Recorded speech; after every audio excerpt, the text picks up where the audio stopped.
अस्सलाम वालेकुम। आपको आज के प्रोग्राम में खुशामदीद। पाकिस्तान तहरीक इंसाफ की जानिब से आज रावलपिंडी में एहतजाज की कॉल दी गई थी। ये एहतजाज के पेश नज़र इंतजामिया ने रावलपिंडी के जो अहम मकामात थे उन्हें सील करते हुए दाखिली रास्ते बंद और भारी नफरी तैनात कर दी थी। अब से कुछ देर पहले वज़ीर आला खैबर पख्तूनख्वा अली अमीन गंडापुर ने इस एहतजाज को खत्म करने का ऐलान भी किया है और कारकुनों को वापस जाने का कहा है। जो तर्जुमान है बैरिस्टर सैफ, उन्होंने भी वज़ीर आला के इस बयान की तस्दीक की है। आज पंजाब हुकूमत ने रावलपिंडी, जेहलम, अटक और चकवाल में दफा 144 नाफिज करके जलसों और रैलियों पर पाबंदी आयद कर दी थी, जबकि खैबर पख्तूनख्वा और पंजाब को मिलाने वाले रास्ते भी बंद कर दिए गए थे। रोजनामा दुनिया न्यूज के मुताबिक वजीर आला खैबर पख्तूनख्वा अली अमीन गंडापुर जो है वो केपी से पंजाब में एहतजाज के लिए उनके जो दाखिला था वो भी बंद किया गया था। अली अमीन गंडापुर ने कहा था कि हर सूरत रुकावट अबूर करके वो रावलपिंडी जाएंगे और हर चीज का सामना करने के लिए तैयार है। रावलपिंडी में दूसरी तरफ आज तहरीक इंसाफ के कारकुनों और पुलिस के दरमियान झड़पें भी हुई। मरी रोड कमेटी चौक से लियाकत बाग तक का जो इलाका है वहां पर सूरत हाल खासी कशीदा रही। पीटीआई के जो कारकुन थे वो पथराव करते रहे। पुलिस की जानिब से कारकुनों को मुंतशिर करने के लिए शेलिंग की गई। आज चेयरमैन पीटीआई बैरिस्टर गौहर और सलमान अकम राजा को भी गिरफ्तार किया गया, लेकिन बाद में उनको रिहा कर दिया गया। सूबाई वजीर इत्तलात अज़मा बुखारी का यह कहना था कि वजीर आला खैबर पख्तूनख्वा मुसल्लह जत्थों के साथ रावलपिंडी आए हैं और पंजाब पर किसी को चढ़ाई नहीं करने देंगे, जबकि नूनी का रहनुमा तलाल चौधरी का यह कहना था कि पीटीआई वाले एनआरओ चाहते हैं पंजाब में एहतजाज के लिए मुसल्लह लोग बाहर से लाए जा रहे हैं। अब पीटीआई ने कराची में भी रैली निकालने का ऐलान कर रखा है और इस रैली की इजाजत के लिए कमिश्नर को दरखास्त भी दी है। मुशीर इत्तलात खैबर पख्तूनख्वा बैरिस्टर सैफ का यह कहना है कि इमरान खान की रिहाई का फैसला कुन मार्का शुरू हो चुका है। अब जलसों की बजाय ये जो मुख्तलिफ एहतजाज की जो शहरों में एहतजाज की हिकमत अमली है और फिर आज जो दिन भर सूरत हाल रही, तहरीक इंसाफ का इस पर क्या मौकफ है, इस एहतजाज के हवाले से बात करने के लिए सेक्रेटरी इत्तलात पाकिस्तान तहरीक इंसाफ के मरकजी रहनुमा शेख वकास अकरम साहब मेरे साथ इस वक्त मौजूद हैं। उनसे इस हवाले से बात करते हैं। शेख साहब, बहुत शुक्रिया आपके वक्त है। शेख साहब, ये आज जो झड़पें हुई हैं, हमने मनाजिर देखे शेलिंग पथराव के, ये क्यों आपके ख्याल में आज ये सब कुछ हुआ है? देखिए, मैं बड़ा वाज़ेह बताता हूँ आपको रहमान साहब के एहतजाज हमारा आईनी हक है। हमारे कायद ने और हमारी पार्टी ने हमेशा कानून का एहतराम किया है। हमने हमेशा एप्लीकेशंस दी, एनओसीज मांगे और आपने ये देखा कि एनओसीज के बावजूद लाहौर में हमारे साथ क्या हुआ, एनओसी देने के बावजूद संजानी में हमारे साथ क्या हुआ, एनओसी देने के बाद भी डिटेंशन ऑर्डर्स निकाले गए हर जिले में दर्जनों की तादाद में और लाहौर में सैकड़ों की तादाद। एनओसी के बावजूद हमारे रास्ते कंटेनर से रोके गए, हमारे लोगों को नहीं आने दिया गया, हमारे रास्ते बंद किए गए, लोग बड़ी मुश्किलों से पहुंचते रहे। और संजानी और लाहौर जलसे से पहले पंजाब के हर जिले में एक रात पहले ऑपरेशन हुआ और बंदे उठाए गए। हमारे सिर्फ यूथ के लाहौर में से कोई 140 के आदमी एक रात पहले उठा लिए गए। यानी कि एनओसी लोगों को तमाशा दिखाने के लिए दे दिया और फिर हमें हमारी जो जगह हम चाहते थे एहतजाज के लिए और पुरअमन जलसों के लिए, हम वो जगह शहर में मांगते थे और ये हमें उठा के शहर से वो 50-60 किलोमीटर दूर इन्होंने दोनों दफा फेंका, संजानी के हवाले से भी और लाहौर काना में भी, जहाँ पे जो है वो ऐसी जगह जहाँ पे टोए टिब्बे, पानी, कीचड़, गंद, सिर्फ इसलिए कि एक दूर हम पहुंच ना सके, दूसरा वो जगह की कंडीशन ऐसी थी कि हम वहां पे सस्टेन ना कर सके और तीसरा हमें पहुंचने ना दिया गया। तो ये सबको मद्देनजर रखते हुए इस दफा भी हमने ये फैसला किया कि रावलपिंडी लियाकत बाग में पुरअमन जलसा करेंगे और वो जलसा अदलिया की आजादी, आइन के तहफ्फुज़, मैंडेट चोरों के खिलाफ और तीसरी चीज रोज बरोज बढ़ती महंगाई। ये तीन हमारे इश्यूज थे जिसके लिए हम समझते हैं कि ये सिर्फ हमारा नहीं, कौम का और हर पाकिस्तानी का ये इशू है। हमने जलसे के लिए अप्लाई किया और इन्होंने दोबारा हमें फेंकने की कोशिश की चक बेली रवाज से भी दूर, जो कि हमारी मांगी हुई जगह से कोई ऑलमोस्ट 70-80 किलोमीटर से भी आ गया, जहां पहुंचना उतना ही मुश्किल था, शायद उससे भी जितना काना या संजानी पहुंचना था। तो फिर हमने यही फैसला किया कि इन्होंने तो ये तमाशा ही बना लिया है और ये पता नहीं किस बात से डरते हैं। अब हमने, क्योंकि हमें एनओसी, लेकिन सर वो कर तो अभी भी यही रहे। अब वो दफा 144 उन्होंने लगा दी, तो हुकूमतों के पास तो फिर कोई ना कोई तो इख्तियार होगा जो वो आपके जलसे को रोकने के लिए इस्तेमाल करेंगे। तो उन्होंने एनओसी की बजाय जो है वो भी दफा 144 के नाम पर जो वो ये सब कुछ कर लिया। सर तो कर लिया, तो मैं आपको बताता हूँ ना, हमने फिर यही फैसला किया कि जलसे की बजाय एहतजाज, और एहतजाज के हवाले से लोग बाहर निकलेंगे। अच्छा। लोग बाहर निकल आए। कल रात पंजाब में क्या हुआ, मुझ समेत, मेरे घर बहुत बड़ा रेड हुआ, मुझ समेत पाकिस्तान तहरीक इंसाफ अच्छा। के हर लीडर के घर रात को रेड किया गया, हमारे कारोबार बंद किए गए, तमाम लोगों के कारोबार के ऊपर से मुलाजमों को उठाया गया, हमारे वर्कर्स के घरों पे छापे मारे गए, हमारे एक्टिविस्ट के वर्करों पे छापे मारे गए, सबको उठाया गया, गिरफ्तार किया गया। आज सुबह रावलपिंडी लियाकत बाग के इर्द गिर्द भी कंटेनरिस्तान बन गया था, जैसे संजानी और लाहौर के इर्द गिर्द बना। फिर आज इन्होंने शेलिंग की है, शेलिंग में एक्सपायर्ड शेल इस्तेमाल किए हैं, फिर उन्होंने डायरेक्ट फायर किया अच्छा। है, उसके कार्टेजेस लोगों ने वीडियो पे दिखाए हैं, पुलिस के जत्थों के अंदर सिविलियन कपड़ों में लोगों ने ये हरकतें की हैं। मुझे आप ये बताएं कि एहतजाज हमारा आईनी हक है, आप किस चीज से डरते हैं? हाँ। आप क्यों ये डरते हैं कि हम अदलिया के हक में आवाज उठाना चाहते हैं, महंगाई के खिलाफ बोलना चाहते हैं, मैंडेट के चोरी के खिलाफ आवाज उठाना चाहते हैं? हम सिर्फ एहतजाज रजिस्टर कराना चाहते थे, पुरअमन एहतजाज रजिस्टर कराना चाहते थे।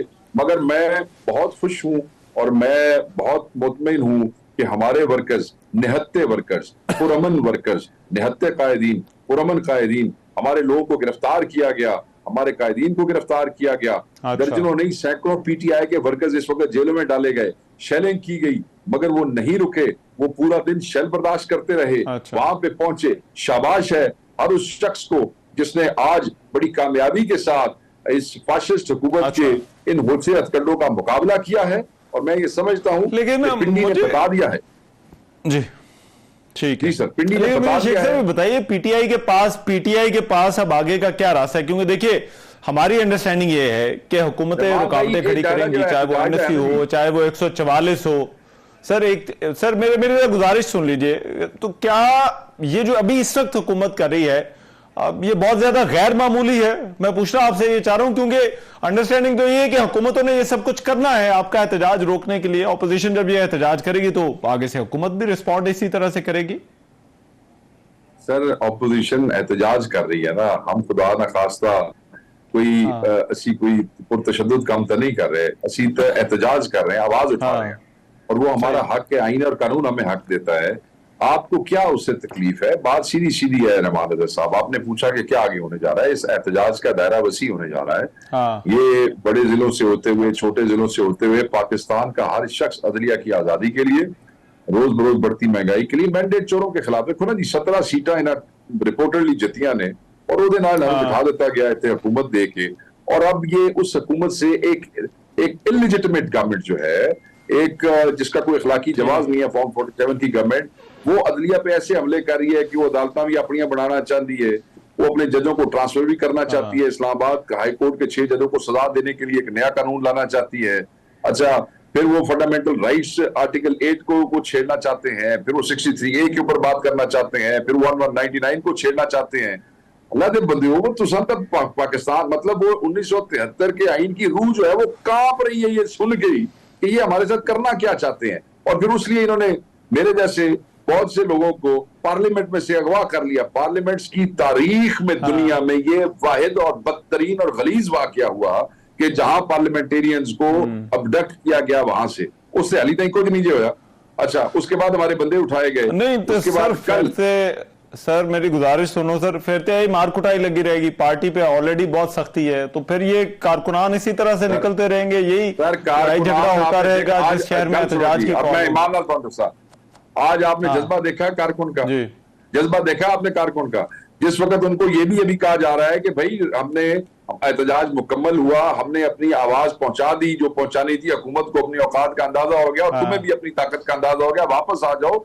उनका वो वापस नहीं आ रहे थे कि नहीं हम डटे रहेंगे, अदलिया की आजादी तक खड़े रहेंगे। सर हक वास्ते आवाज उठाना, मतलब अगर जुल्म कर रही है हुकूमत और हम उस पर खामोश हो जाए तो हम भी जालिमों के साथ हैं। अगर सब खामोश हो जाएंगे, सब लचक ले जाएंगे, कोई खड़ा नहीं होगा, कोई बात नहीं करेगा, तो फिर मैंने सुबह ये निजाम किमें चलेगा? पाकिस्तान का तो मजाक बना छड़िया इन्होंने रहमान भाई, तो तमाशा बना छड़िया इन्होंने। ठीक है सर, मुझे एक और चीज बताया। अब जिस काम के लिए आप निकले थे, ये जो आईनी तरमीम वाला मामला है, हुकूमत तो अब प्रोग्राम बनाए बैठी है कि ये 2-3 अक्टूबर के बाद किसी भी दिन ये बिल आ सकता है। अभी आपको लगता है ये आईनी तरमीम का रास्ता रोका जा सकेगा किसी भी तरह से? सर, हमारे पास तो जो वसाइल हैं, हमारे पास तो जितनी हमारे वर्कर की ताकत है, हम ये समझते हैं कि ये सिर्फ पीटीआई का इशू नहीं है, इट्स अ नेशनल इशू। हम ये कहते हैं और हम ये कोशिश कर रहे हैं कि हर वो पार्टी जो चाहती है कि अदलिया आजाद हो, मैंडेट चोरी के खिलाफ है और महंगाई के खिलाफ। कौम का हर बंदा महंगाई के खिलाफ है, नहीं भावे वो साडा हो कि नून लीग हो कि पीपल्स पार्टी हो या मौलाना का हो या ਤੁਹਾਡਾ मेरा, किसको महंगाई बारे में है, किसी को है तो उसकी मुझे जरा शक्ल दिखाएं। तो हम ये समझते हैं कि हमारी इस तहरीक में आहिस्ता आहिस्ता पूरा पाकिस्तान शामिल होगा और ये हुकूमत घुटने टेकने पे मजबूर होगी। इस तरह जजों को यरगमाल, मतलब है तुसी सुप्रीम कोर्ट ਨੂੰ session court, glorified session court बनाना चाहते हो ना, कि रिटायर्ड जजेस के मतहत आप सर्विंग सुप्रीम कोर्ट के जजेस करना चाहते हैं। आप तो इस मुल्क और कौम का तमाशा बनाना चाहते हैं। सो हम जो हमारी हैसियत में है, मैं बार बार कह रहा हूँ 1-2 दिनों से कि गैर पहल मेरे पास नहीं है, मगर एज वी स्पीक हम जो कुछ कर सकते हैं वो इनके लिए करें। अल्लाह की जात बड़ी है और हम रब के हुजूर दुआ भी करते हैं कि हम हक के लिए खड़े हुए हैं, रब हमें हिम्मत, ताकत और इस्तकामत दे। और थोड़े जाए दोस्त भी साढ़े नाल कंधे ना कंधा मिलान और सच में खान, और इंशाल्लाह अल्लाह ताला खैर करेगा। सर ये तो फिर तरीका दे विच चलदा जे बंदे पता नहीं साडे बंदे पहले नचक मंगन लगा, देखो की होया जी।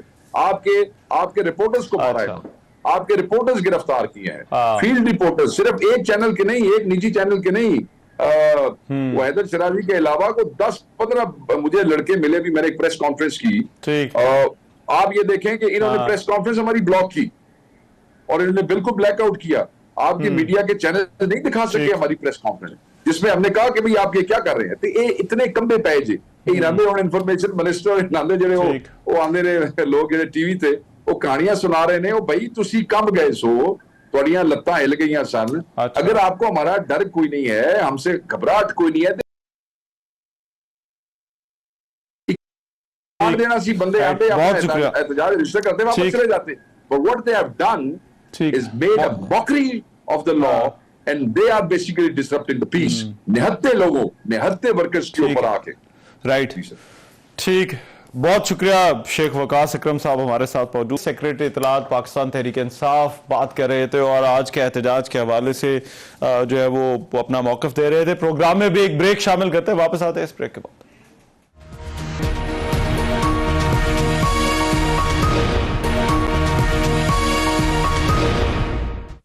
Welcome back. हिजबुल्लाह के सरबराह हसन नसरुल्लाह इसराइली हमले में शहीद हो गए। हिजबुल्लाह ने अपने सरबराह की शहादत की तस्दीक भी कर दी है। हिजबुल्लाह ने हसन नसरुल्लाह की शहादत पर जवाबी कार्रवाई करते हुए इसराइल पर कम से कम 65 रॉकेट फायर किए, जिसके सबब उनका कहना है कि कई शहरों में नुकसान हुआ है। इस सूरत हाल के बाद इसराइल के दारुल-हुकूमत तल अवीव में भी हमलों का अलर्ट जारी कर दिया गया है। इससे पहले इसराइली फौज ने दावा किया था कि लबनानी हुर्रियत पसंद तहरीक के हिजबुल्लाह के सरबराह हसन नसरुल्लाह को उन्होंने एक कार्रवाई में हलाक कर दिया है। इसराइली तैयारियों ने गुज़िश्ता रोज बैरूत में एक साथ 15 मिसाइल दागे थे, जिससे 6 इमारतें और 8 अफराद शहीद और 91 जख्मी हुए थे। ये कार्रवाई ऐसे वक्त में की गई जब इसराइली वजीर आजम नेतन्याहू ने गुज़िश्ता रोज न्यूयॉर्क में अक़वाम मुत्तहिदा की जनरल असम्बली से खिताब किया था। हिजबुल्लाह ने हसन नसरुल्लाह की शहादत की फौरी तौर पर तस्दीक नहीं की और पहले कहा था कि सरबराह से राब्ता मुमकिन नहीं हो रहा, लेकिन इसके बाद फिर हिजबुल्लाह की तरफ से भी कॉन्फर्मेशन आ गई। ईरान ने अपनी नेशनल सिक्योरिटी काउंसिल का हंगामी इजलास भी बुला लिया है। अमरीकी सदर जो बाइडन का यह कहना है कि बैरूत हमले में अमरीका का कोई अमल दखल नहीं, लेकिन अमरीकी सदर ने मशरिक़ वस्ता में मौजूद अमरीकी फौज को तैयार रहने का हुक्म दिया है। उन्होंने खित्ते में अमरीकी सफारतखानों को भी कहा है कि वो जितना और जैसा मुनासिब समझें अपने लिए हिफाजती इक़दामात करें। हसन नसरुल्लाह ने इसराइली फौज के खिलाफ छोटे पैमाने पर जंग की पॉलिसी अपनाई थी और उनकी यह मज़ाहमती तहरीक 2000 में जनूबी लबनान से इसराइली अफवाज के इनखला का भी एक सबब बनी थी और उन्होंने 2024 में इसराइल और हिजबुल्लाह के दरमियान कैदियों के तबादले के जो माहिदा था उसमें भी किरदार अदा किया था। अब ये जो मामला है हिजबुल्लाह के लिए ये कितनी बड़ी डेवलपमेंट है और ख़ास तौर पर खित्ते में जो जंग के हवाले से बात हो रही है वहाँ पर इसराइल की इस कार्रवाई के असरात क्या हो सकते हैं। कामरान बुखारी साहब माहिर बैनुल-अक़वामी अमूर हैं, वो मेरे साथ इस वक्त इस मामले पर बात करने के लिए मौजूद हैं। कामरान बुखारी साहब बहुत शुक्रिया आपके वक्त का। कामरान बुखारी साहब, मेरा इस्माइल हानिया के बाद आपको लगता है कि इस चीज की भी तवक्को थी? और फिर दूसरा ये सवाल अहम है कि इसके बाद जो खित्ते में इस वक्त एक तनाजा है, जो एक कॉन्फ्लिक्ट चल रहा है, उस पर क्या फर्क पड़ सकता है? क्या वो खत्म होने की तरफ जाएगा या वो मजीद फैलने की तरफ जा सकता है? जी शुक्रिया। देखें, खित्ते के अंदर फ्रेजिलिटी तो वो जाहिर है बढ़ गई है, लेकिन इसको एक किनेटिक और मिलिट्री पॉइंट ऑफ व्यू से देखने की जरूरत है कि ये सिर्फ हसन नसरल्लाह को एलिमिनेट नहीं किया गया। यानी ये क्लासिक डीकैपिटेशन स्ट्राइक नहीं है कि जिसमें आप किसी तंजीम या किसी एंटिटी के सरबराह को असैसिनेट कर देते हैं। ये हसन नसरल्लाह की असैसिनेशन जो है केम इन द लीड अप उस प्रोसेस के कि जिसमें जो तमाम जो अस्करी क़यादत है हिजबुल्लाह की, जो अपना टॉप लेवल की, जिसमें जो है कोई तकरीबन 1 दर्जन लोग के करीब जो है शामिल हैं, उनको एलिमिनेट किया गया है। साथ ही साथ जो है जो हिजबुल्लाह की जो ऑफेंसिव कैपेबिलिटीज हैं उनको भी जो है वो बहुत बुरी तरीके से डिग्रेड किया गया है, शदीद तरीके से। तो ये एक बहुत बड़ा सेटबैक है ईरान की जो इलाकाई स्ट्रेटजी है के हवाले से, जो उनकी कई दिहाइयों से स्ट्रेटजी चल रही थी, ये उसके जो है उसको बहुत बड़ा धक्का लगा है। अच्छा, लेकिन इसमें आपको जो इस्राएली हमलों के पीछे इंटेंशन क्या नजर आती है? और खास तौर पर ये जो दायरा कार इन्होंने लबनान तक बढ़ाया है, अब तकरीबन 1 साल होने को आए, तो क्या इसराइल के जो अस्करी या जो मिलिट्री अहदाफ है वो पूरे नहीं हुए, या फिर आप समझते हैं कि इसके पीछे कुछ और डिजाइन है? जी, इसमें यह देखने की जरूरत है कि अक्टूबर 7 पे जो हमला हुआ था वो बाकायदा एक ईरान की एक इलाकाई स्ट्रेटजी के हिसाब से था कि पहले हमास से हमला करवाया जाए और उसके बाद वो जाहिर उनको पता था कि उसके जवाब में कार्रवाई होगी। साथ ही साथ जो है हिजबुल्लाह को, यानी अगले दिन अक्टूबर 8 को उनकी तरफ से रॉकेट दागने का जो सिलसिला वो शुरू हो चुका था। साथ ही साथ हुतीज जो हैं यमन के अंदर, उन्होंने अपनी कार्रवाई शुरू कर दी थी, और फिर जो मिलिशियाज इराक और सीरिया के अंदर हैं वो भी छोटे पैमाने पे, लेकिन फिर भी वो कर रही थी। ये बाकायदा एक स्ट्रेटजी थी इजराइल को ओवरवेल्म करने की तो ईरान की जानिब से। तो जाहिर है फिर इसराइल को जो है इसका तोड़ करना था। तो अब मैं समझता हूं कि ये जो एस्केलेशन हुई है वो ये है कि पहले ये हदफ था कुछ दिन पहले तक, हफ्ते तक पहले तक, कि भाई दबाव डाला जाए हिजबुल्लाह के ऊपर कि वो बॉर्डर से पीछे चले जाएं, यानी वो लितानी रिवर तक चले जाएं जो कि 18 मील के फासले पर है, ताकि उनके पास वो कुव्वत ना हो कि वो इसराइल के शुमाली इलाका जात में रॉकेट दाग सकें।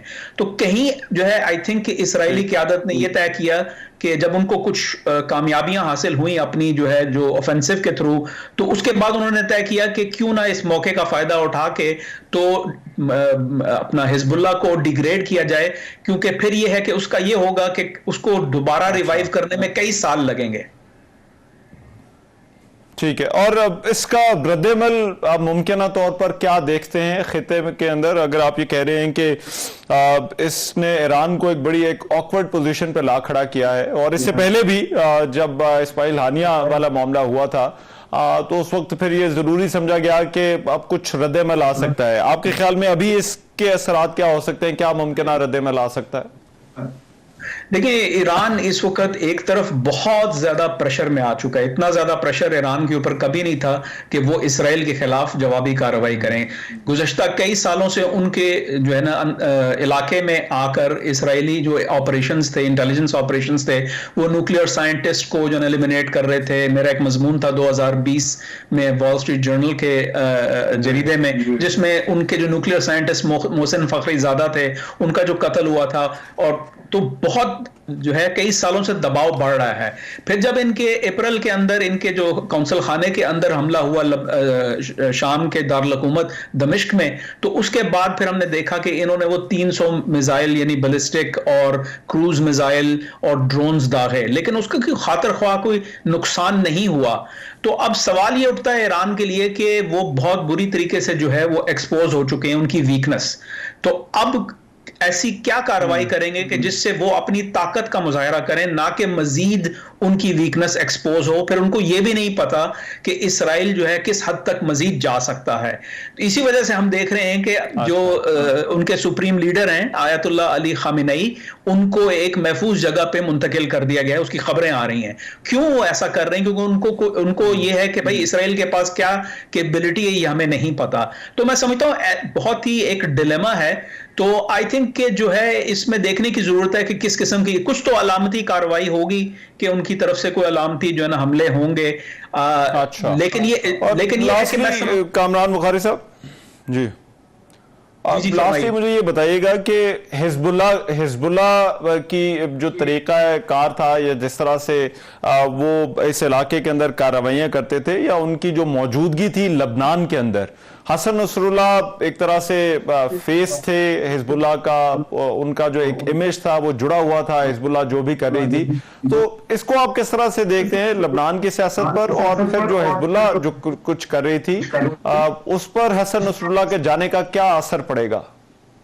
जी, बहुत अहम सवाल है। लबनान के अंदर जो है वो हिजबुल्लाह को कई दिहाइयों से बहुत ज्यादा एज था बाकी जो सियासी ग्रोथ थे उनके जो है हिसाब से। तो वो आई थिंक एक मौका है कि जो अपोजिशन है हिजबुल्लाह की, जो उस मुल्क में जो अपोजिशन है जिसको हिजबुल्लाह ने दबा के रखा हुआ था, कि वो अब जो है इस मौके का फायदा उठाएं। क्या वो उठा सकेंगे ये जो है ना देखना अभी बाकी है, क्योंकि वो लोग जो है एलाइड हैं सऊदी अरब के साथ। तो अब देखना यह है कि सऊदी अरब और दीगर मुत्तहिदा अरब अमारात, दीगर अरब ममालिक इस मौके का क्या फायदा उठा सकते हैं, वो किस किस्म की जो है बैलेंस ऑफ पावर लेके आ सकते हैं लेबनीज डोमेस्टिक पॉलिटिकल जो है ना सीन में। ठीक है, राइट, बहुत शुक्रिया। कामरान बुखारी हमारे साथ पहुंचे। माहिर बैनुल अक़वामी अमूर हसन नसरुल्लाह की शहादत के बाद जो हालात हैं और ये जंग क्या रुख इख्तियार कर सकती है उस पर बात कर रहे थे। प्रोग्राम में एक ब्रेक शामिल करते हैं, वापस आते हैं इस ब्रेक के बाद।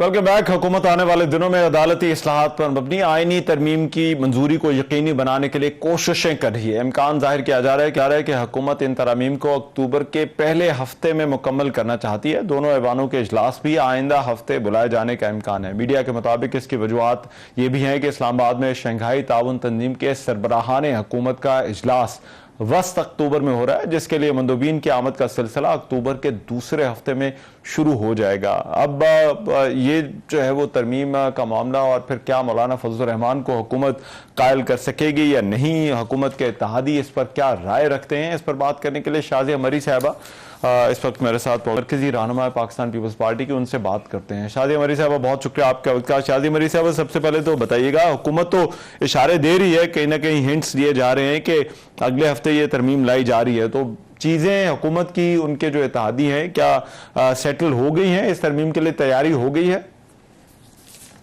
बहुत शुक्रिया रहमान साहब।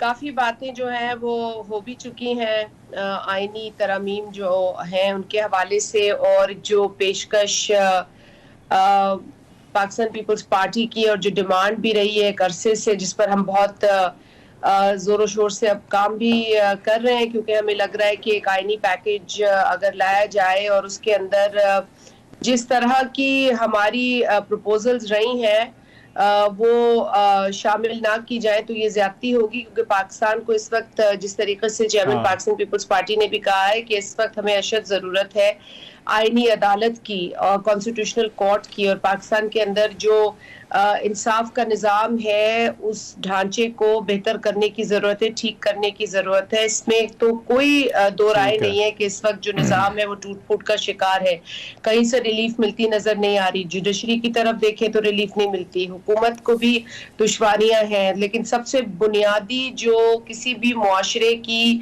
जो एक सेहतमंद मुआशरे की अलामत है वो इंसाफ का निज़ाम है, और इस वक्त इंसाफ का निज़ाम मुकम्मल टूट फूट का शिकार है। और इसके लिए बिलावल साहब की जो तजवीज़ है, जो शहीद मोहतरमा बेनज़ीर भुट्टो साहिबा का ही प्रपोजल है, 2006 से चला आ रहा है, COD का अनफिनिश्ड एजेंडा है, उस पर हम चाहेंगे कि इस वक्त की जो आईनी तरमीम ज़ेर गौर है उसमें ये सबसे अहम तरमीम है जिसको Peoples Party fully completely support कर रही है, और हम देखना चाहेंगे कि इस पर आइन साजी मुकम्मल हो। जहां तक आप कह रहे हैं कि नून लीग, देखें नून लीग भी यकीनन मैं समझती हूँ कि आईनी अदालत पर उनका भी मौकिफ जो है वो भरपूर ही है, क्योंकि वो भी सिग्नेटरी है चार्टर ऑफ डेमोक्रेसी के, मिसाक जमहूरियत के। और पीपल्स पार्टी ये चाहेगी कि तमाम पॉलिटिकल पार्टीज, बेशक उन्होंने वो सीओडी साइन ना किया हो, लेकिन दीगर पार्टीज ने उसे एंडोर्स किया है वक्तन फवक्तन।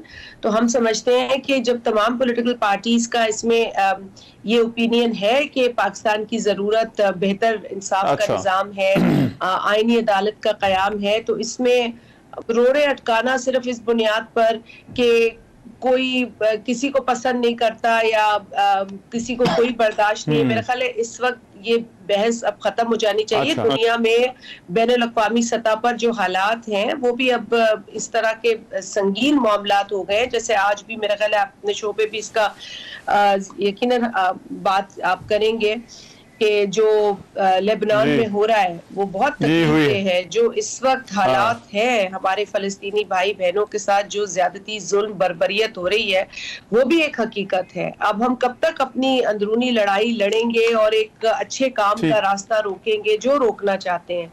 हम तो चाहते हैं। मगर इसमें शाजिया मरी साहब ये बताइएगा, देखिए बुनियादी तो मामला मौलाना फजलुर रहमान का था और आपकी मुलाकात आपके वफ्द की जो है वो मौलाना फजलुर रहमान के साथ हुई भी है, तो मौलाना तो अभी तक तो कह रहे हैं कि वो इस आईनी तरमीम के लिए जो है वो तैयार नहीं है। क्या उनसे क्या बात हुई है, क्या उन्होंने आपको क्या जवाब दिया है पीपल्स पार्टी को इस आईनी तरमीम के मामले पर? रहमान मैं आपकी इससे मुत्तफिक नहीं हूँ कि वो अग्री नहीं कर रहे। मौलाना साहब की तो मेरा ख्याल है खुद बड़ी इस पे क्लैरिटी है कि मुल्क को आईनी अदालत की जरूरत है, जस्टिस के सिस्टम को बेहतर करने की जरूरत है, रिफॉर्म्स की जरूरत है। और मेरा ख्याल है ना सिर्फ मौलाना साहब बल्कि जो लीगल फ्रेटर्निटी से ताल्लुक रखने वाले लोग हैं वो खुद मानते हैं कि जी जिस तरह के आज हालात हैं, जिस तरह की लाखों की तादाद पेंडिंग है, ज़ेरे इल्तवा है, ये कोई भी नहीं कह सकता कि हमें इस निज़ाम को बेहतर करने की जरूरत नहीं है। और उसके लिए जो कानून साजी या आईन साजी दरकार है वो पार्लियामान ही करेगी। मौलाना साहब का एक अहम किरदार रहा है पाकिस्तान की सियासत में, और हमारे साथ जो उनकी वर्किंग रिलेशनशिप रही है माजी में, वो एक उसकी भी एक मैं समझती हूँ कि आपको मिसालें मिलेंगी और अच्छी मिसालें वर्किंग रिलेशनशिप की मिलेंगी। और यहाँ पर 1973 का जो मुत्तफ़िका आइन है उसका जिक्र करना भी बहुत जरूरी है, क्योंकि उस आइन की खूबसूरती ये है 1973 के आइन की कि वो मुत्तफ़िका आइन है, जिसमें कतई नजर इसके कि किसकी क्या आइडियोलॉजिकल पॉलिटिकल फिलॉसफी है, सबने मिलकर इस आइन को अप्रूव किया, इसमें अपनी रजामंदी का इजहार किया और इसको कंसेंसस से पास किया गया यूनानिमसली। और यही हम चाहते हैं कि जिस तरीके से आसिफ अली जरदारी साहब ने अपनी सियासी बसीरत, अपनी रेकंसिलिएशन पॉलिसी के जरिए 18वीं तरमीम पास करवाई, उसकी दुश्वारियां भी आपको बिलावल साहब बता चुके हैं कि वो 18वीं। तो आपको लगता है कि ये मामला भी उसी तरह होना चाहिए? लेकिन शाजी मिर्जा भाई, मामला जिस पर मैं आपकी राय चाहता हूं वो ये कि आज एहतजाज तहरीक इंसाफ ने पिंडी में तो किया, लेकिन उन्होंने कराची में भी एहतजाज की कॉल भी है, उनकी दरखास्त भी आ गई है, तो कराची में उनको इजाजत मिलेगी एहतजाज करने की? रहमान, इसके लिए आपको सिंध गवर्नमेंट की किसी नुमाइंदे से बात करनी पड़ेगी। मैं पॉलिटिकल पार्टी की तो आपको तमाम तर जो पोजीशन है लेटेस्ट उससे तो आगाह कर सकती हूँ, बट इस वक्त एडमिनिस्ट्रेशन क्या कर रही है, उनका खत कहाँ आया है, क्या मतन है उसका, I will not be able to give you an answer, but Peoples Party की पॉलिसी यकीनन ये जरूर रही है कि हम फ्रीडम ऑफ स्पीच पे यकीन रखते हैं, हम एहतजाज की सियासत पे यकीन रखते हैं, लेकिन पीटीआई के साथ जो हमारे एक डिफरेंस ऑफ ओपिनियन इस बात पे होता है कि जी एहतजाज के भी कानूनी और आईनी दायरे हैं, उनसे बाहर निकलकर एहतजाज जो है वो एहतजाज नहीं रहता, वो कुछ और शक्ल इख्तियार कर लेता है। तो इसीलिए मैं समझती हूँ कि पहले भी मैंने ये बात कही है कि पीटीआई को सियासी तरीक़ेकार इख्तियार करना होगा, क्योंकि जिस तरीक़ेकार को वो इख्तियार कर रहे हैं वो उससे डर और खौफ ज्यादा लोगों में फैलाने की वो कोशिश कर रहे हैं। मैं समझती हूँ कि ये सियासी तरीका नहीं है। राइट। अच्छा, एक और मामला लास्टली, चीफ जस्टिस जो आने वाले हैं उनकी तैनाती के हवाले से ये मुतालबा कुछ सियासी जमातों का है कि उनका जस्टिस मंसूर अली शाह की जो तैनाती है उसका नोटिफिकेशन जारी किया जाए। बिलावल भुट्टो भी कह चुके हैं कि अगले जो चीफ जस्टिस हैं वो मंसूर अली शाह ही होंगे। तो इस मामले को आप किस तरह से देखती हैं, क्या नोटिफिकेशन होना चाहिए उनका? देखिए, बिलावल साहब को जहां जहां भी उन्होंने अपने आईनी अदालत की एस्टैब्लिशमेंट की बात की है, वहां पर उन्होंने उसी मौके पर इस तासुर को भी जायल किया है कि ये किसी शख्स के हवाले से प्रपोजल है। Peoples Party person specific proposal आइन की तरमीम में कोई नहीं दे रही है। कॉन्स्टिट्यूशनल कोर्ट का जो कयाम है वो पीपल्स पार्टी का सीओडी का अनफिनिश्ड एजेंडा है, जो कि बिलावल भुट्टो जरदारी साहब आगे लेकर जा रहे हैं। ये पर्सन स्पेसिफिक प्रपोजल नहीं है, और इसीलिए उनसे जब सवाल आइंदा की चीफ जस्टिस का किया गया तो उस पर उन्होंने ये जवाब दिया। जहां तक नोटिफिकेशन का, और मैं ये भी क्लियर कर दूं, ये बिलावल साहब के अपने अल्फाज है कि 2 ऑनरेबल जजेस को इस वक्त मुख्तलिफ जावियों से जो है, कोई किसी की सपोर्ट कर रहा है, कोई किसी को बुरा कह रहा है। तो ये पीपल्स पार्टी का शेवा नहीं है। हमने इदारों की को मजबूत करने के लिए काम किया है, आइन साजी की है, कानून साजी की है। कभी भी किसी शख्स के लिए ना हम उसके लिए उसके हरीफ हैं ना हलीफ हैं। तो ये हमारा बड़ा क्लियर मौकिफ है। ठीक है। अब आपने बात की है किसी नोटिफिकेशन के इजरा की। देखें, ये मुझे नहीं पता कि कौन डिमांड कर रहा है, लेकिन वक्त से पहले किसी भी चीज की डिमांड करना ये अगेन एक प्रेशर टैक्टिक है, और इसको मैं समझती हूँ कि मामलात को कंट्रोवर्शियल बनाया जा रहा है। और जो लोग कहते थे ना पहले के कोई क्या मेरा ख्याल है वो कहते थे, एसोसिएट करते थे कि जी जानवर जो है वो सियासी नहीं होते, और फिर कहने लगे कि जी I don't know, they keep on changing their statements. अब तो मुझे याद भी नहीं है कि किस वक्त क्या बयान देते हैं, फिर उससे ऐसे पलटते हैं कि जैसे पिछले बयान से उनका कोई वास्ता ही नहीं था। मैं समझती हूँ कि ये एडवेंचर्स अब बंद हो जाने चाहिए रहमान, और ये एक ऑनरेबल चीफ जस्टिस को के पीछे उनको मतलब पीछे खड़े हो गए हैं और उनका नाम ले लेके जो बातें कर रहे हैं, मेरा ख्याल ये उनके लिए उनके साथ ज्यादती कर रहे हैं, उनको कंट्रोवर्शियल बना रहे हैं। ठीक है, राइट। बहुत शुक्रिया शाजिया मरी साहब साथ मौजूद थी, thank you so much. Programme एक ब्रेक शामिल करते हैं, वापस आते हैं इस ब्रेक के बाद।